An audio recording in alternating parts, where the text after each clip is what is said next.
Hey, it's Heidi. And I'm Stefan. And welcome back to the Ice Cream Parlor. Yes, this is the podcast where we watch horror movies and just talk about them. Yep. Sometimes we just talk bullshit, but usually we try to pepper in some of the movie. Yeah. Please take a moment and hit subscribe and give us a like if you like this. And tell a friend. Yes, please do. Every little bit helps. Absolutely. Yeah. So, what's up? I don't know, just hanging in there, trying to maintain during this whole lockdown quarantine. There was a little bit of an earthquake last night, so that was a little bit of a fun shock. It was a little bit of an earthquake. I mean, it wasn't a big deal. It wasn't a big deal. It was a little bit of a big deal for me because it felt like more of an earthquake than I've felt before since I've been here. That's just because you're a transplant. Yeah, I get it. But I'd freak out during a hurricane. Yeah, I know. And as a reminder, you're going to hear dog snores, probably some barking, the devil children upstairs. Sorry, the murder kids. What are you going to do? We'll try to edit as best we can, but you might still hear them every now and again. It is 11:30 at night, so therefore those kids are still up and running around because they're the devil. Yeah. So we won't let that bother us too much. We're just going to get right into this and have a little fun. Great. Ask me about me. How are you doing, Heidi? I'm doing all right. I'm actually really excited because in 30 minutes, my daughter will be 17 years old. Oh, right. Yeah. It's her birthday tomorrow, huh? Yeah. It's so emotional, but I'll cry about it tomorrow. I only have like one more year of being able to say, you have to do this. Yeah. But she's pretty cool. I would say happy birthday on this, but she doesn't listen to our podcast. She's too cool for it. Too cool for that, yeah. It has been a little bit sad for the kids for school because my daughter was supposed to do the art program and she can't do that now. Did they start up online classes again? I don't know how they would do that for art. Oh, right. I'm just saying in general. Yeah, so they had spring break for 2 weeks, which was weird because they were still here anyway. Yeah. But they started distance learning again 2 days ago. They did pretty good. My son is enjoying it now that they're able to zoom into the classrooms versus just having assignments as they did previous. Right. But it's been pretty cool for them. It's just an adjustment period. Sure. I have an aunt who works at the COVID unit at the hospital, so she is looking for N95 masks. So if anybody has any for sale, just send us an email. I got mine here. It'd be pretty cool. I think that's a painter's mask. It'd be pretty cool to be able to help them out. She works for Sunrise Hospital in Las Vegas, and they have a heart. So will you fucking stop? We'll give it to Frank. Anyway, thank you, Alicia. Yeah, thank you. You're an asshole. So, speaking of terrors, this week we're watching All Hallows Eve from 2013. Okay. And you haven't seen that yet. No, I haven't seen that. But you said it has to do with the movie Terrifier, which I have seen once. Terrifier is it's great. It's a clown movie. Art the Clown is like this gross, diabolical clown. Not much unlike John Wayne Gacy. But he stars in the movie within this movie. Oh, a little Inception kind of thing going on? More like Creepshow. Okay. Well, we recently watched Creepshow, not for the podcast, but just for because fun. It's my son's favorite movie. And yeah, and so what you're saying is it's sort of like how there's the comic book and you go into the comic book kind of thing. Yeah, right? So in this case, it's a videotape, a VHS of all things. Who has VHSs anyway? We'll get into that. Have you seen this before? Yes. No, All Hallows Eve, you watched it before? Yes. Oh, you did? Okay. Yes. Okay, it's not your first time. Gotcha. It's my first time. So, that's interesting. I see Terrifier. I thought it was like a cool slasher flick. I really enjoyed Terrifier though. Yeah. It was like deliciously gory. Right. I don't think it's a super serious one. It's just a really gory blood fest kind of thing. Yeah, it's kind of like you have to be in the mood for nonsense. Yeah, I remember that there's a scene in Terrifier where he not to give it all away, but there's like he cuts off the boobs of some chick and wears them and pretends to be the chick. Anyways. gives you something to look forward to. You know? We'll get into that one when we do that episode. So, Terrifier. That was Again, I watched it once. I thought it was an okay slasher bloodfest kind of a movie. Did you watch that movie at a bar? Well, I watched it twice. Once doesn't really count because yes, it was at a bar and there was no volume. I happened to be hanging out over there, and the bartender liked playing horror movies and stuff like that in the background while there was bands and music and DJs playing. So I was at the bar grabbing a drink, and I happened to see Terrifier. It was called the Lexington, downtown LA. You're like what we call ratchet. Yeah, I think they've had a few like a makeover since then. I think they've changed management or whatever. But so I used to go back when the world was open. I used to go to Anarchy Library in Downey, and it's just like it used to be like an old like punk bar, and now it's like 80s pop bar. But whatever. They have all these like Universal Monster posters on the walls and stuff. But and they play live music and stuff. But that's the closest that I've got to something similar, I think. Like, I wish I could go to a bar and watch a horror movie. That'd be cool as shit. Yeah. I did, like, if I had... So, when I was fresh out of college, I used to have a job at not a movie theater, a video rental place. And there, I could just pick whatever movie I wanted and play it while people are... So, of course, I was, like, super into wrestling at the time. You got to remember, this was, like, 2001 and such. So I'd always watch, like, I'd put, like, the latest WrestleMania. And then next thing you know, I'd have, like, be surrounded by guys just watching it with me, like, throughout the whole time. Which is cool because it made the time pass a lot faster. But every now and again, when it was the end of my shift, I'd put in a horror movie. And then just... Because no kids are supposed to be coming in at, like, midnight. Right. Put your kids to bed at a decent hour, people. So it was pretty cool. So I if I were a bartender and I had a bar, I would probably do the same thing. Nice. Yeah, cool. So anyways, I watched it once there, and I watched it once with you. Yeah. But I enjoyed that movie. Yeah. All Hallows Eve, though, is a little bit silly. A little bit silly. All right. Well, we'll get into it. I noticed that you have a glass of wine over there. Is that same wine you were drinking last week? No, this is delicious wine. This is not swill. Oh, okay. Yeah. This is Josh. Oh, it's Josh Red Blend. This is one of the better, cheaper wines. Gotcha. I'm drinking a trusty IPA. It's one I've never had before. It's called Deep Ellum IPA. I don't know. Never had it. That's from Texas? I guess apparently I got this variety pack, which had a IPA from 4 different regions. So it's one's from Florida, one's from Texas, one's from Colorado, one's from California. And this is the Texas beer. Oh, that's right. That Florida beer, that's the one that you recorded your whole DTI album with, right? Yeah, High was... It fueled your recording sessions? Fueling the sessions of recording that we did for the DTI album tracks. Yeah. Good times. You don't get it that often over here. So that's why when I saw it in the variety pack, I was like, we got to get that, especially since we're in this lockdown right now. Yeah, we've moved past the quantity and now we're going back to quality because the apocalypse at least better taste good. Right, yeah. This podcast is fueled on your IPAs, my red blends, and lots of coffee during the editing phase. Yeah, coffee and weed for me, So, by the way, happy belated 420. Yeah, thank you very much. I appreciate it. It feels like my birthday, but I knew it was weird. 420 because everybody was was going live. Yeah, it was the first 420 ever that I feel like I wasn't at least hanging out with somebody I knew, like smoking. Like it's such a communal thing. Like, yeah, sure, we smoke every day, whatever. But like, it's 420. And this was 420 on 420 and 420. Right, exactly. And here I am, it's 420 cubes.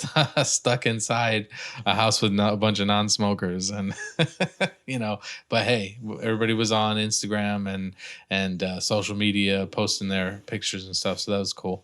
Yep. Nice. All right. And with that, he's going to take a smoke break and we're going to check this movie out. Yeah. All Hallows Eve, 2013, right? All right. We'll be right back with our comments on the movie. We'll be right back.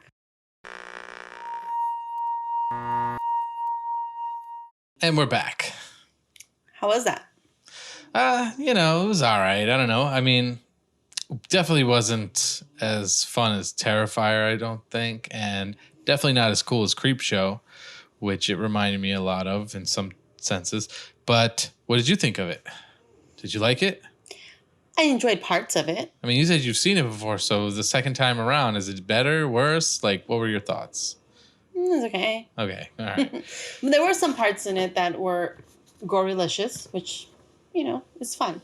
There were some times that were just plain stupid. And there was one part that was just obnoxious. Yeah, it gets really hard to believe at the end. I mean, the opening kind of scene, all right, whatever. You let some things slide, but by the end of the movie, I was sort of like, come on. But let's take it from the top then. All right, so All Hallows Eve from 2013, directed by... I have to burp, excuse me. That was cute. That's staying in there. Directed by Damien Leone. And this was his directorial debut on a feature film. Okay. He made a lot of shorts, including the movie within the movie of this one. Gotcha. Okay. Stars a bunch of actresses. So you have a couple of characters that you want to keep track of. Sarah is played by Carrie Maguire, and she is the babysitter who is watching the children. Then there's Casey. She's in story 1. Caroline is in story 2, and then the girl from story 3 doesn't even have a name. Her name is Costume Designer. Oh, wow. And it stars Mike Gianelli, who is Art the Clown. Okay, so Art the Clown, he's our evil monster guy in this movie. He's our monster guy. Yeah, yes, absolutely. Cool. So the movie sort of starts off with it being set on Halloween. So the movie starts like this. They're coming to get you, Barbara. Oh, right, yeah. Well, that was a good opening, and I actually was very hopeful when I saw that. Yeah, I thought it was going to be like Scream, where it had references peppered throughout. But this one was just more like, when you unscrew the salt and somebody pours it and it suddenly has all the salt on it. Yeah, that's what happened to it. Gotcha. Yeah, it's over-salted. But it was, again, for a young director, opening shot, it was nice to see the Yeah, so I think it's because that Donna. movie is a public domain, so really you don't have to pay for it to be in there. Night of the Living Dead you're talking about? Yeah. Yeah. I think that's why most people use it. Oh, maybe. Okay. But isn't it also the movie that no, they were not. They were watching something else. They came from outer space or something like that. Right, but they're watching it in the remake of Halloween, I believe. Oh, okay. Yeah. Okay. Rob Zombie remakes. So it was very Halloween-esque. Mm-hmm. It did have Night of the Living Dead, but it was very Halloween-esque in that Sarah, played by Katie Maguire, was babysitting 2 children, Timmy and Tia. Timmy and Tia, yeah. And then I was like, Timmy, it's just like Tommy from Halloween. And they're he's 10, he has a sister that's maybe 12, and they're obnoxious. They're brats. Pretty annoying, yeah, for sure. Oh my gosh, like I can't. Okay, so Sarah is like a 30-year-old woman watching these 2 kids who are probably old enough to stay by themselves. I found that slightly weird. But she was, and it was like, okay, you're babysitting your friend's kids because it's your friend, great, but dude, like this is just kind of like, first of all, get an actual babysitter, like someone who's like 17 or 18 years old, right? It's cheaper. Yeah, exactly. So. I know my rates when I used to babysit back when my kids were little and I didn't want a real job yet because, I figured freelancing and babysitting cut it. I was charging $26 an hour. Hey, nice. Yeah. That's good. Adults cost more than teenagers. For sure. At least in this industry. So the kids went trick-or-treating with Sarah, and they've come back home, and they're checking out their candy stash. And Timmy, I keep almost wanting to call him Tommy, Timmy empties out his bag and finds an old VHS tape. Right. It's the strangest thing in the world. Like, who puts a VHS tape in the bag. And like, I was thinking that this movie was taking place in the 80s up until I saw the girl with a cell phone in her hand texting. And then you're like, well, yeah, who has a VHS tape nowadays and whatever? Yeah, so that's at first I was like, well, one, I'd automatically think somebody stashed some porn into my kid's bag, right? Right. And then the second option would be, you know, a snuff film, right? Yeah. And so Sarah, the babysitter, does a good job of at least trying to kind of be aware of the situation. Like, she's like, no, you can't watch it. I have to see what's on it first. You'd have to ask your parents. The kids are like, our parents are going to give it to us anyways. And she's at least like, well, go in the other room. I'm going to take a look at it. And then if it's okay, then I'll let you know. Yeah, because I would have totally thought it was porn. Yeah, me too. I mean, or anything, you know, like even if it's not porn, it could be the guy who gave the tape could be exposing himself, you know, like a flasher flick. Flasher flick, yeah, something like that, you know. But so they're very curious and want to find out about it. Sarah basically says, "I'll check it out." And yeah, but then I'm like, it's great that some people might still have VCRs, but who has a VCR? I wish I had a VCR. I have every Disney movie on VHS up to, I don't know, anything that came out before 2006. I have a VCR. It's just stashed away in the storage unit. But I do have one. I have hundreds of movies on VHS, including Scarface on the dual VHS really? and The Sound of Music. Yeah. I know. Yeah. Okay. You love that Sound of Music. I do. Yeah. I do. Hey. I can't all be horror. I have to have a glimmer of soul. Yeah. Well, nobody said it had to be all horror. I've watched The Sound of Music a lot when I was a kid. And matter of fact, I had that same dual VHS copy of it. But I'll have to dig out the VCR one of these days. It's in the storage unit. So great. I'm going to take it from you. All right. So they're watching the movie. So Sarah's watching the movie. The kids are standing off in the foyer, just kind of within earshot. Like they can still hear it. Why can't she? Anyway. Mm-hmm. Right. At first, nothing starts to play. It's just static for a little bit. And then finally something comes on. And she's like, oh, okay, wait. And there's something here. So that movie starts like this. This is short one. Okay. Casey. Yeah. Mm-hmm. Casey's waiting at the train station. And I've never seen the train station like this before. It's just one room. It's like a doctor. At first, I thought it was a doctor's office. It's one room with a couple of benches, and the door's closed. When I've seen a train station is Union Station downtown. It's just platforms, right? There's a big area where people can wait, but it's all open. Right. Have you ever seen a train station that looks like a doctor's office, like a small waiting room? No, I can't. Well, I don't know. Most of the train stations I've been around are slightly larger, like subway, you know, like you said, platforms. You go down a flight of stairs, you're in an open area. So yeah. So I was like, she has a doctor's office, but then realized that she's at a train station. They're announcing when trains are leaving. Right. But also in the waiting room with her is Art the clown, and he's just sitting in front of her, just staring at her, right. Well, honking a horn. Here's what I thought when I first saw him. I thought he was on the other side of the platform. I thought there was like, you know, the train would come and he's waiting on the other side, she's on this side, but then all of a sudden he was right next to her, and I was like, whoa, how did he get there so quickly? So, you know, from my viewpoint, I didn't even realize that he was in the same room. To me, I thought he was actually on the other side of the train tracks. And I didn't catch any of that because they were all in a room that was closed. She couldn't see outside. Sure. That's why I was like, well, they're in a doctor's office. Right. And that's what I'm saying. It's like, I didn't really catch that they were in a closed environment. Right. I thought that they were separated. He's annoying her because he's honking this horn, Mm-hmm. you know, little. Right. Yeah. And she's getting annoyed, and she tells him to stop it. Eventually, he sits next to her and gives her an offering, a flower. And she takes it, and she's kind of like, oh my gosh, she's so cute. Until he starts laughing at her. And he does this thing. He like laughs at people. But he doesn't laugh. He's like mute. He's like a mime. He's clown. Like a mime, yeah. And he's like a mound. Mound? Almond joys have nuts. Climb? Mounds don't. He's like a climb? I don't know. I think you should stop. Yeah. Okay. I think so too. So he's laughing because those flowers are full of cockroaches, like big, fat, like what are those hissing roaches? Like enormous roaches. And she gets freaked out. She gets pissed off and she tries to run away. And then he injects her and she's out. Yeah, he carries around a needle filled with whatever in this syringe, and he's just like... And he's carrying around this black plastic bag. It's like a big trash bag or whatever. Tote.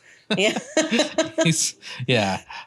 He looks pretty crazy, though. If you saw that guy somewhere in the dark place, not even dark place. Yeah, so like he's just by a yourself. black and white clown. He has white face. He has black, like, lips and around his eyes. And he just looks very sinister. Yes, he does. He's definitely got a branding look about him. You know? Yeah. Like, he's pretty gross looking. Yeah. So then she wakes up later and she's in a tunnel, a dark tunnel. And it's like a subway tunnel. And she has a chain, like she has like a metal collar and a chain attached to it. And she's like screaming, trying to figure out what she's doing. And then these two other girls are also there with her, also chained up. And coming to find out that there was another girl there before. She had her chain pulled down through the tunnel. And next thing you know, she was screaming and then she disappeared. Yeah. So our main character is basically... We don't know how long she's been there. No.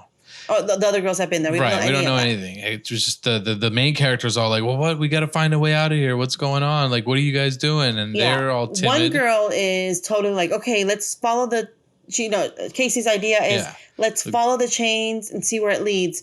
And the other one girl is all on board. Another girl is like, no, we'll just wait here for somebody to find us. Yeah, but then that really is the only options. Like, either you stay or you go. If you stay, you know you're going to get pulled in. If you go, you are probably going to die somewhere else. Like, it's kind of a fucked either way situation. I stay or should I go now? Should I die or should I die now is what it is, really. I thought that this was kind of a cool opening scene, but I also was like, wait a minute, these people are watching the movie, right? At this point, the kids have already said, we're going to watch it with you. Right, we're going to watch it anyways. And they come back into the room and they're like kind of disobeying her. But she's like, all right, well, if it gets kind of crazy, I'm going to turn it off.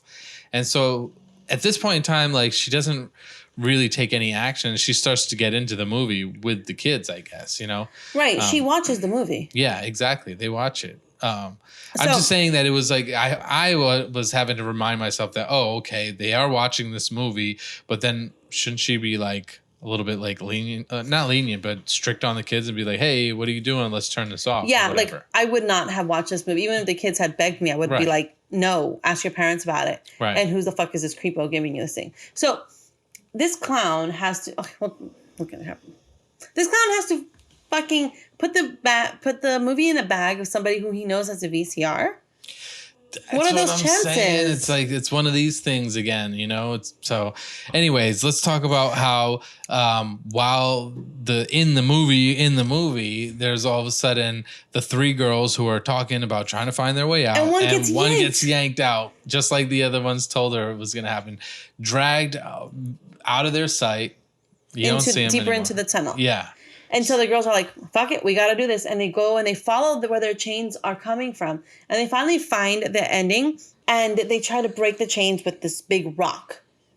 While Casey is trying to break the chains, the other girl gets hacked to pieces. And I mean, like, her arm gets chopped off by a cleaver, but like this monster thing that's like just there. It's like this gross guy. Yeah, he's like some like, I don't know, like a toxic Avenger, Toxie kind of like character. Kind of. But yeah, they get the arm cut off scene was kind of cool. It was like very not realistic. It was a very clean cut. I don't imagine that it would get that clean, would it? No, because you have bone to worry about. To me, it was like campy special effects almost, which kind of early Servino.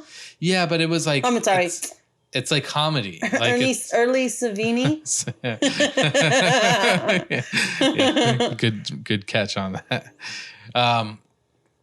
Yeah, I guess so. Like it's where it looks like it's props, but it's okay that it looks like props. Yeah, you get what you pay for. But some of it's comedy. It's good. Yeah, right. Exactly. So then Casey breaks a chain and she books it.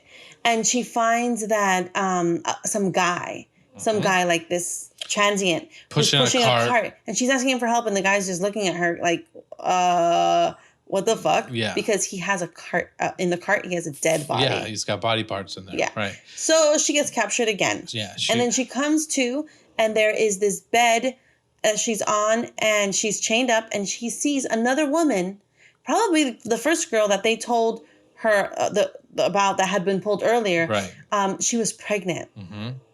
And they cut the baby out of her. Yeah, they cut the baby out of this pregnant Collect lady. the blood. Mm-hmm. And in a goblet, and give the goblet to the devil. Right. Who drinks the blood and then rapes Casey. Yeah, basically, that's story number 1 right there. That's story number 1. Yeah. And then Sarah goes, this is probably not good for you guys to watch.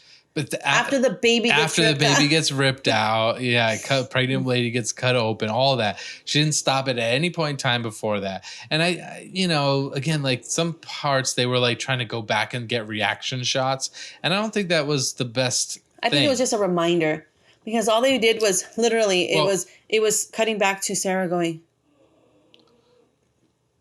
And those scenes did not work that well. I feel like that it would take you away from the feeling that you were getting from them. Scared. Yeah, but you're like 2 times removed now, because you're like, this is the movie I'm watching of people watching a movie. What would have been good is instead of cutting to Sarah, like straight on watching the movie, if like from outside somebody was watching Sarah watch the movie, that would have worked better. I think somebody is watching Sarah watch the movie, because we'll get there. I don't know. So she sends the kids to bed, and the little girl Tia is scared of her closet. I feel her, because she's over there trying to close her closet, but she's too scared to get close to it because she hears something in the closet. Something's in and there, the closet door kind of moves. I fucking hate closets. My closet is always closed. I got over that a long time ago. Must be nice to have a life without trauma. No, I mean, all right, yeah, maybe, I don't know. I wouldn't say that. I'm not saying life is all relative. You had your I just your got situations. over I've had my situations. certain fears. I just can't do closets. Like my closets have to be closed. My kids go to sleep with their closets open. I close them. I just So I used to feel the same way about dark places, small spaces, closets, showers, all that kind of stuff. Like, but I got over it. For the most part, right now, it's still the closets. Yeah. And I understand. Yeah. It's freaky. Yeah. So the girl is scared. Tia's scared, and Sarah comes in to tuck her in. Tuck a 12-year-old in. My kids stopped wanting me to tuck them in at like 8, but whatever. I don't know. Maybe they're sheltered. Mm-hmm. But Sarah and Tia have a conversation, and Tia's asking if clowns and everything are. I mean, if the clown was real, and Sarah tells her monsters and ghosts and boogeymen are not real. And Tia says, but the thing is, he was just a man in costume. Right.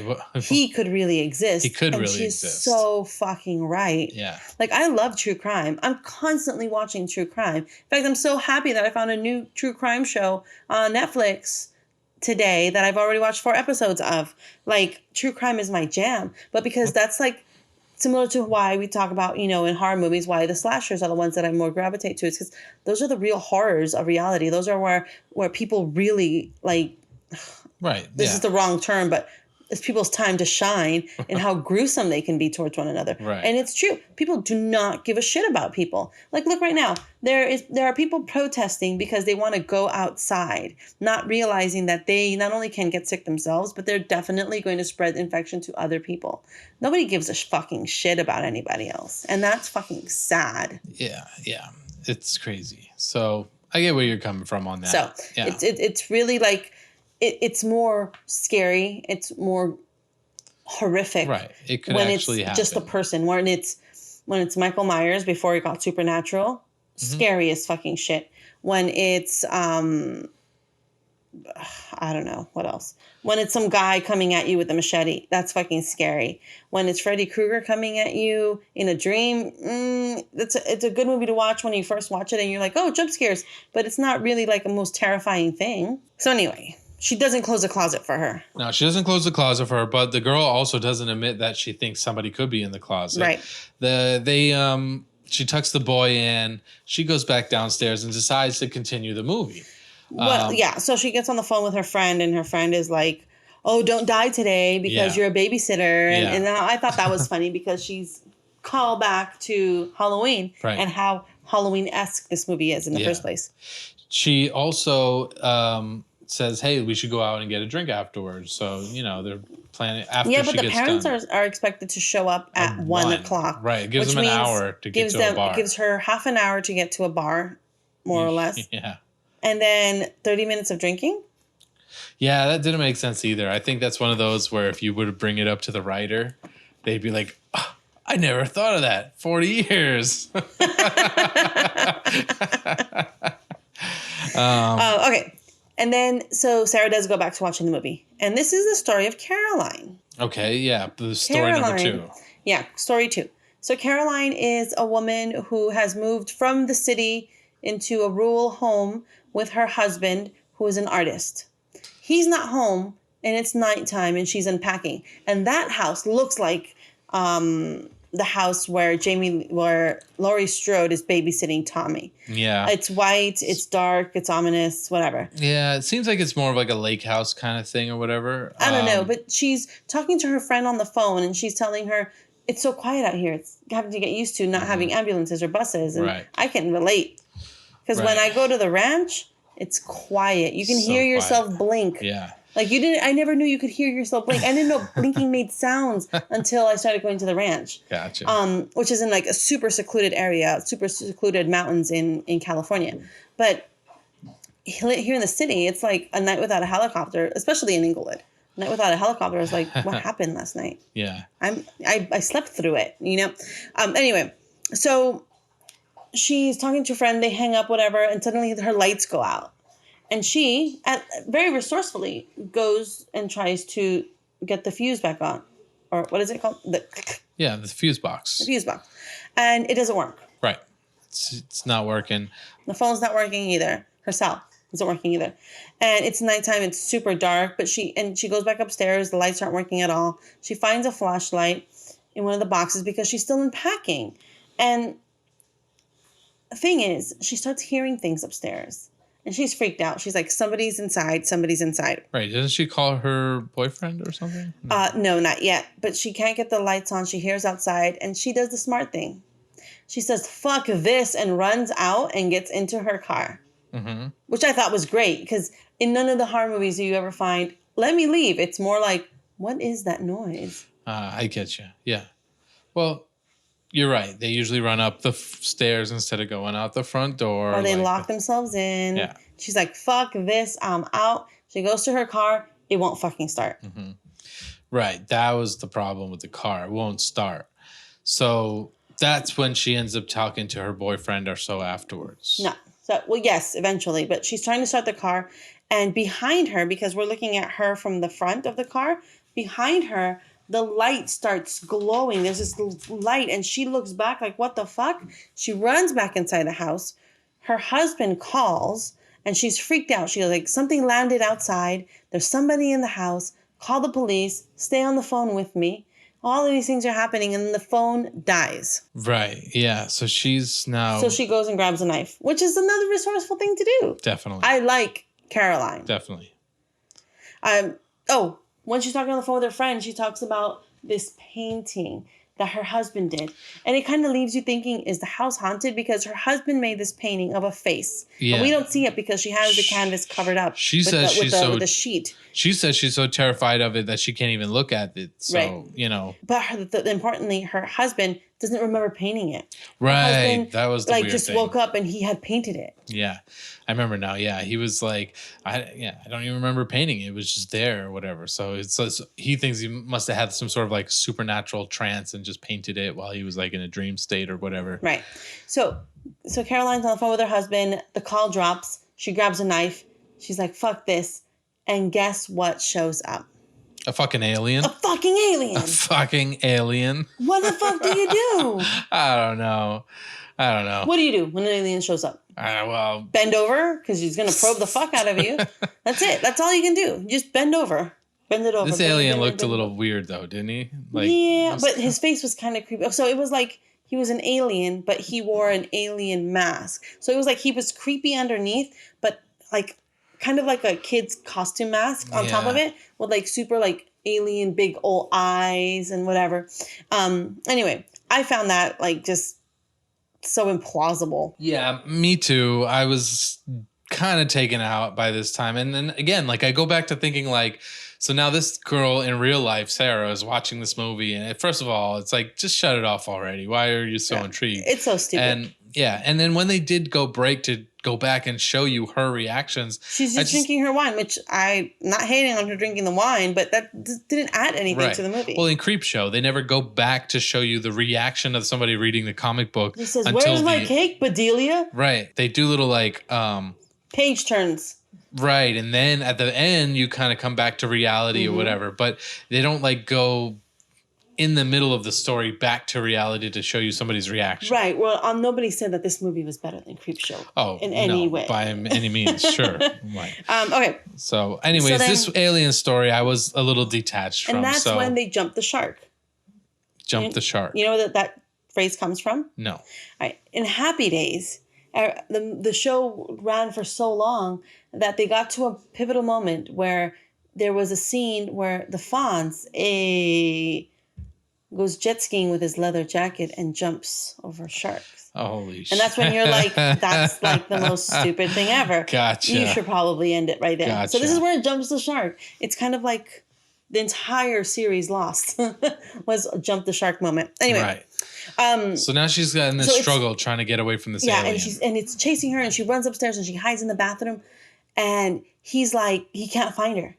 And he turns on this switch on the box that's on his chest and it creates like such a shrill sound that she has to cover her ears and she screams out loud and gives away her position. But not only that, but it makes her nose bleed. Yeah, it's like some, dog whistle for people. Right, yeah. Well, the people whisperer. There's... Trademark pending.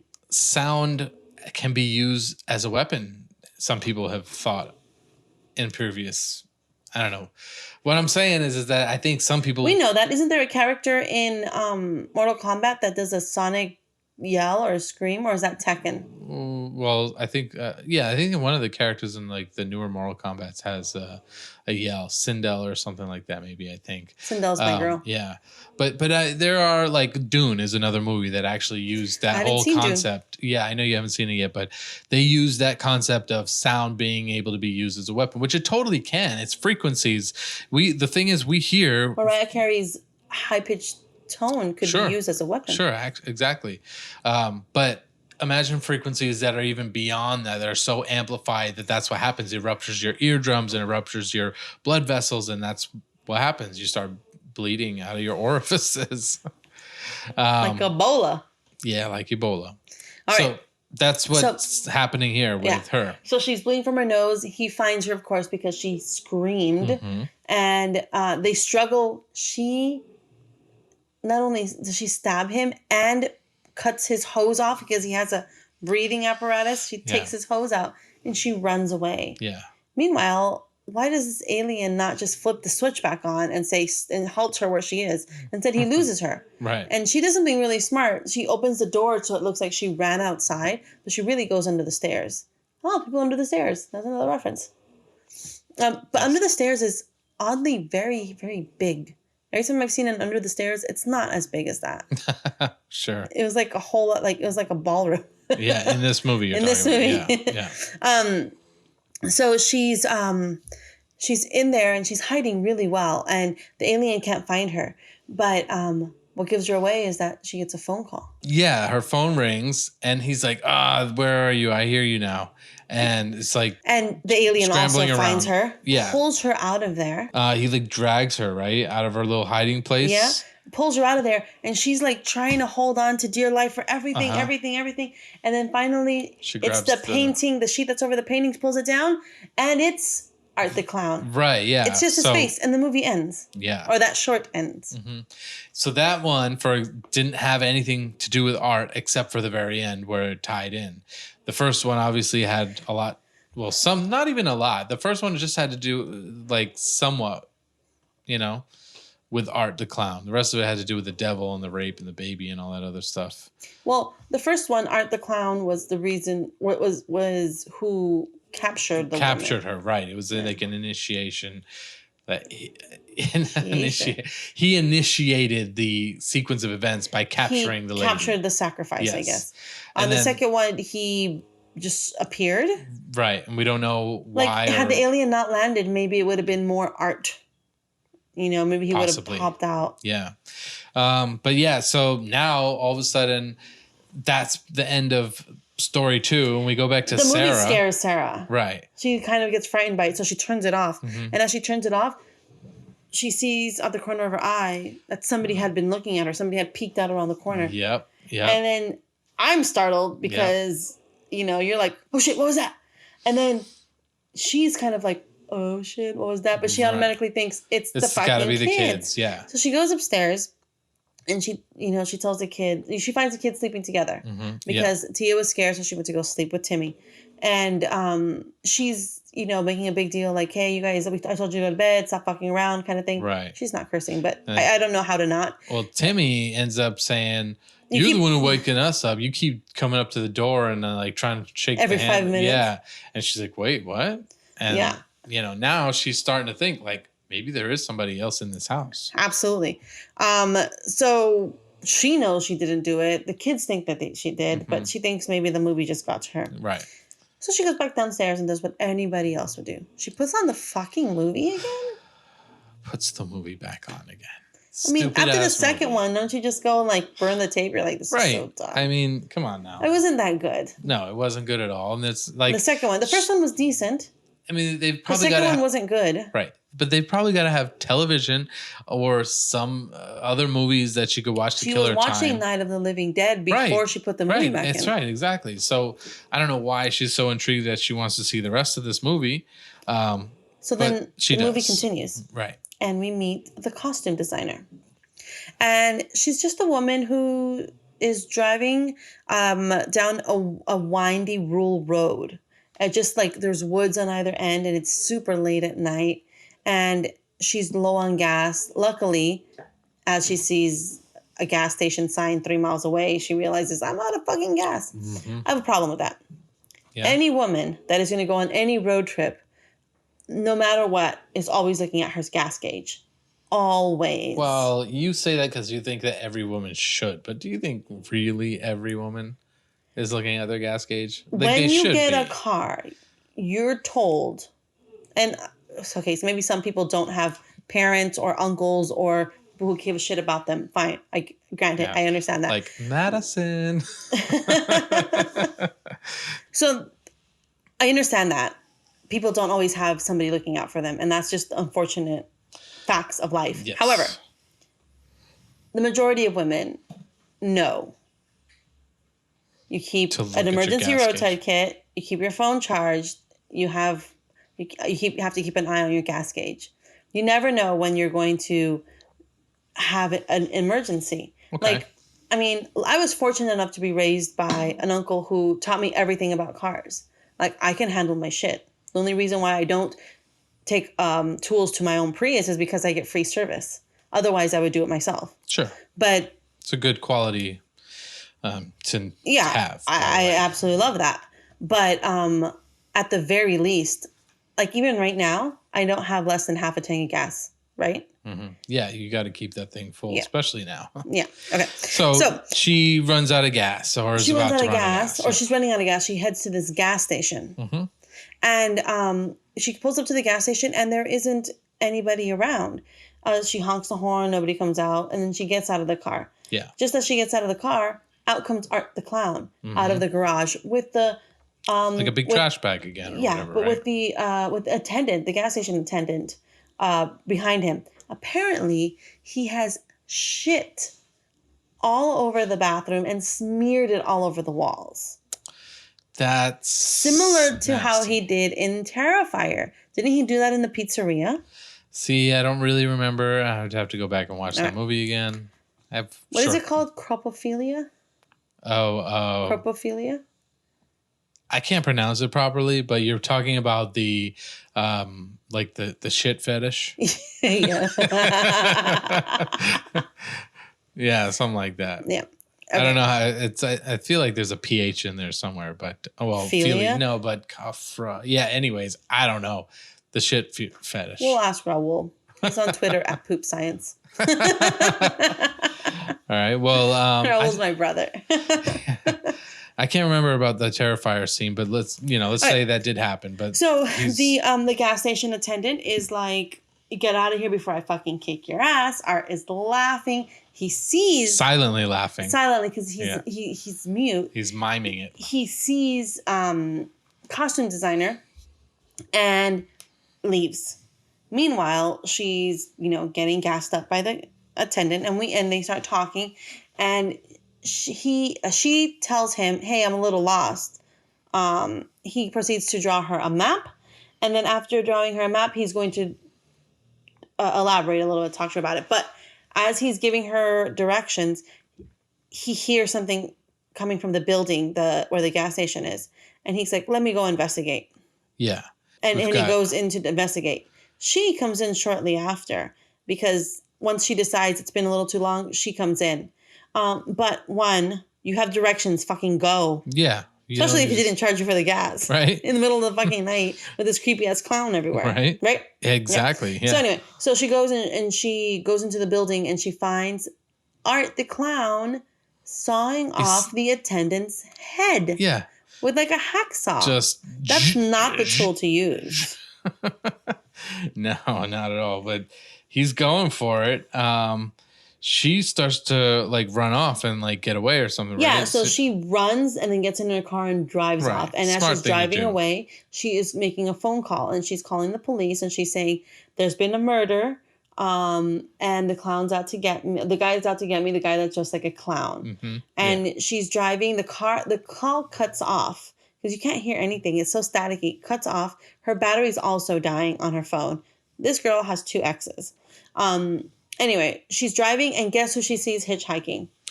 Art the clown. Art the motherfucking clown. And I mean, I guess so because he'd left the gas But that's where I was confused because he was just sawing the head off. Yeah. Now all of a sudden he's down the street, so he's doing some sort of supernatural, like I'm here now, I'm not kind of thing. I guess so. Or there are many Art the Clowns. That's yeah. Okay. Because also she continues down the road and she's like, "Oh shit, he's coming to get me." She calls her boyfriend with the last bit of battery, telling him her situation, but the call again drops. And then she finds a car that's pulled over on the shoulder. Mm-hmm. And that car, she's like relieved. She's like, "There's somebody there, somebody who can help me. Maybe they have a phone that works." Right. And she pulls over and opens the door, and the person is dead. Like her face is like battery acid or something. Like it's half gone. Off or no, you know what? I just realized her face is the face of one of the characters from the first short. Like one of those creepy women. Oh, okay. You know what? The cut smile? Right. Yeah. It looked like she had button eyes almost. Right. Yeah. All right. So she gets scared. She runs back into her car and goes to drive away. And when she goes to drive away, she is terrified. And out from behind the driver's seat comes Art the Clown. And he tries to suffocate her with some cellophane. Yes, he does. The saran wrap. Yes. She tears it though. Yeah. Slams on the brakes. Anytime anybody ever in the history of me watching any movie has that, I'm always like, why don't they just tear it open? Yeah, they're always breathe? They're always like, oh. They just need to go. And I'm like, yes, somebody finally gets it. So that was kind of like oh, I'm so proud of her moment. So she does that. She then slams on the brake, and Art doesn't have a seatbelt on, so he goes flying to the dashboard and he smashes his face. She gets out of the car and runs into the woods. Yep.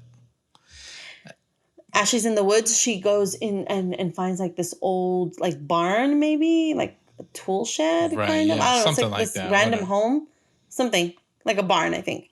And she locks herself in. She puts like a bar so that the doors don't open. Right. And then she just sits there. And she sits there. She doesn't try to escape. She does anything. Art stops trying.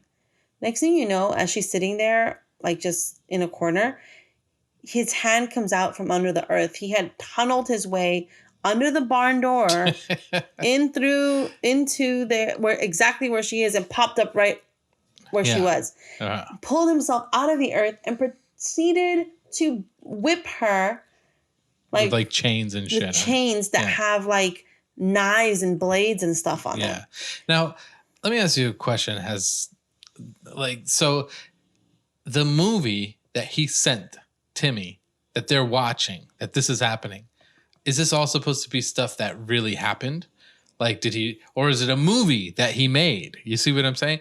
Because it's got different camera angles, it's got cut scenes, and so like essentially, is he a movie producer who put together a horror movie? He just couldn't get his big break, so he decided to slang it to Timmy. Right. So it's not, maybe his father's a producer. Right. So in other words, it's not real at all, like what's on tape. It's like in Entourage, when Lil Saigon, what is his name, Lil Saigon? Saigon, yeah. Saigon. When Saigon like steals Turtle's car to put his mixtape in it, right? Yeah, exactly. So that's what I'm saying. That's like all maybe Art the Clown was doing. He was trying to get his big break. Yeah, because it's it's all make believe and stuff like that or whatever. So, and I'm just saying, like, there definitely were cuts and camera angles. So it wasn't like he was just taking video footage from a security camera where he was sawing a guy's head off.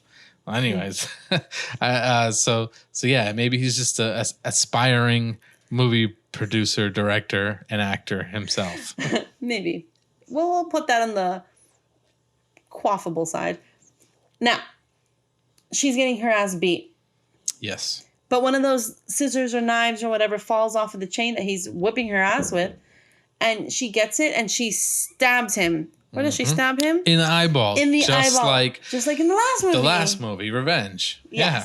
She stabs him in the eyeball and then she stabs him in the back. I think so. Yeah. Yeah. And then she runs for the road. And she goes to the road and very Texas Chainsaw-esque, she flags down a car. And it's this nerd guy. Mm-hmm. And so she gets into the car with him and he's like, oh shit, let's get you somewhere. And they start driving off. Here comes Art the Clown. And all he does is shoot him in the head. And you're like, yeah, well, that's efficient. Right. Just like, pow, right in the fucking middle of the head or whatever. Yeah, the guy's it's like, dead. Oh, well, there's no creative way of killing him. Nope. Just bullet to the head. Yep. Got it. So she wakes up and she's strapped to a bed. Oh, right. And you see there's these medical instruments everywhere and there's like flesh everywhere. Yep. I always want to call it people meat, but it's flesh, right? Yeah, like hunks and chunks people of... meat. And and cut into her body are the words pig, slut, cunt, and bitch. Bitch, yeah. And as the camera continues to pan out, you see that her boobs are gone. Yeah, this guy cut her tits out. He cut her hands off. Amputated her legs. Cut her legs off. So she's just basically like... just arms, right? Like little nubs for arms and legs and no tits. And then these... Words carved into her skin. This boy's got some real issues with women. Yeah, he does. So, and all the while we've got fucking what's her name watching this movie. Yeah, so Sarah still hasn't decided to turn it off yet. No, Sarah turns it off. Oh, she turns it off now after she got to that, but until then, she just decided to watch the whole fucking movie. Yeah, so she turns it off. Right. And the phone rings. Yep. It's the house phone. Yep. She goes to answer it. Who's on the other end? Art the costume Clown. Designer girl. Oh, right, costume designer. And it's the call that she was making to the police saying he's coming. Yeah. And all she hears is the man in the clown costume, and she's like, "Oh shit, that's the call from the movie." Right? The TV turns the fuck back on. Mm-hmm. Oh my God. That was kind of like a cool little paradox. It was like, she was like, "Oh shit, this is what's happening," and so like she knew what was going to happen. The TV turns back on, and she goes, and it's the same in the very first scene, and it's just this basement scene, and she goes, and it's Art the Clown, and Art is coming up out of like from behind a post, and he's going closer and closer towards the camera, and it suddenly becomes like he's watching her, and then it looks like it's not even a TV screen; it looks like it's a window because window. He's staring right at her. Yeah. And it is so creepy. This part was good. It was good and creepy.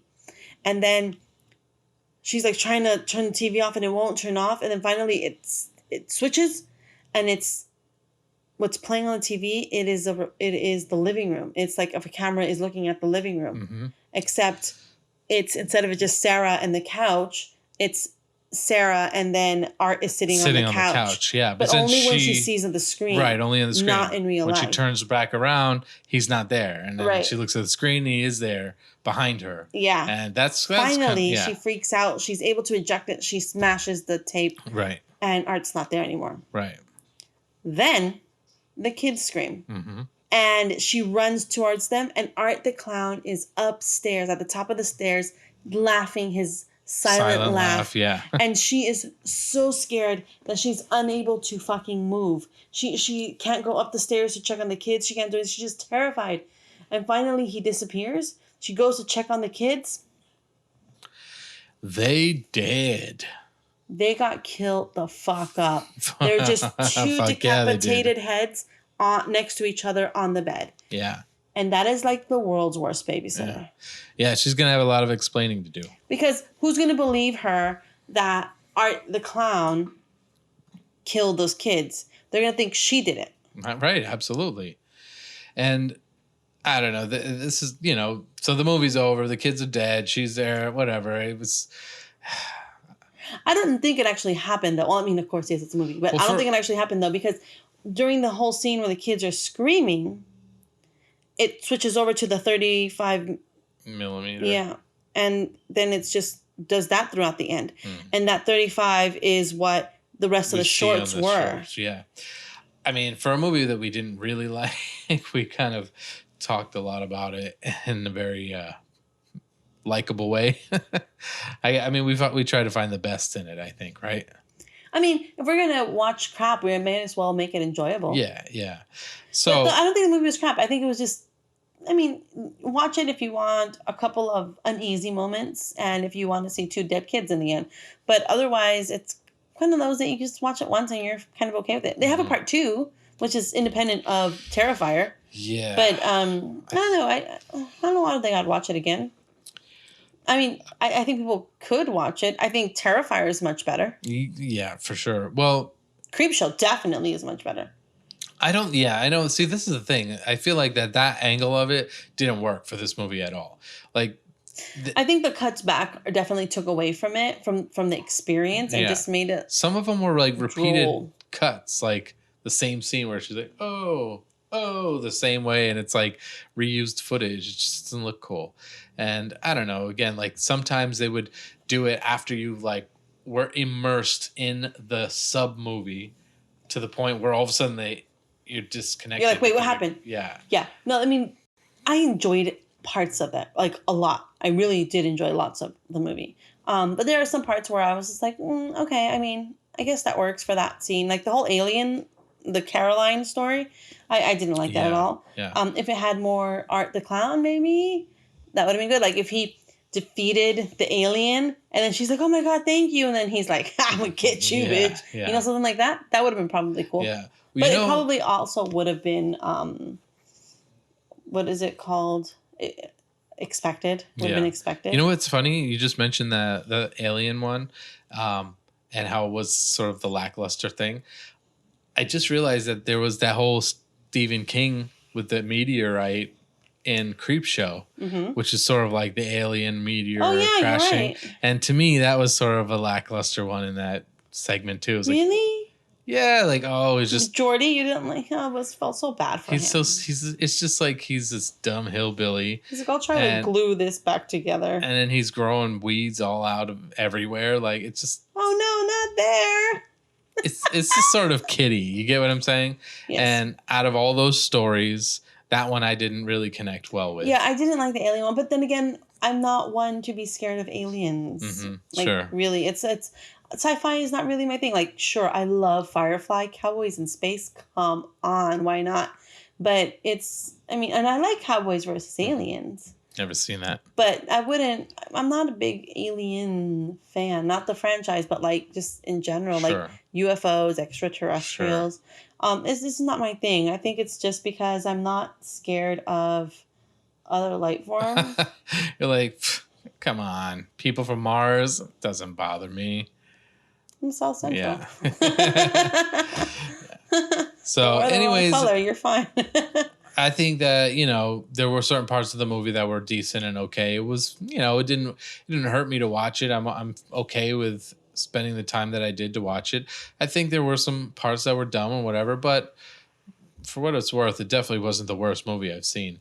And I need to go back and rewatch Terrifier again now. Okay, let's do it.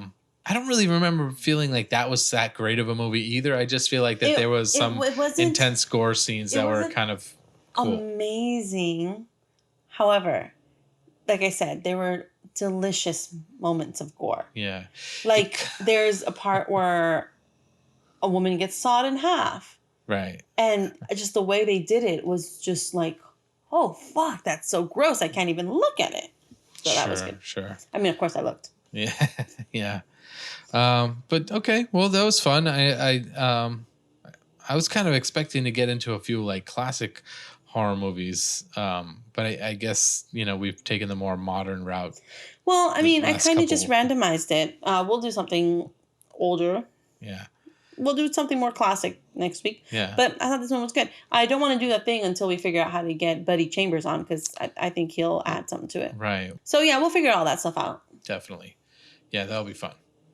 Well, I'm looking forward to the next movie on the list. I mean, absolutely. We've got nothing else better to do. We could get through a bunch of them now, right? Well, I have to find work. I'm finishing a development course, and I'm assisting my children in distance learning. Yeah. But otherwise, I don't have anything to do. That's gotta be time consuming. Yeah.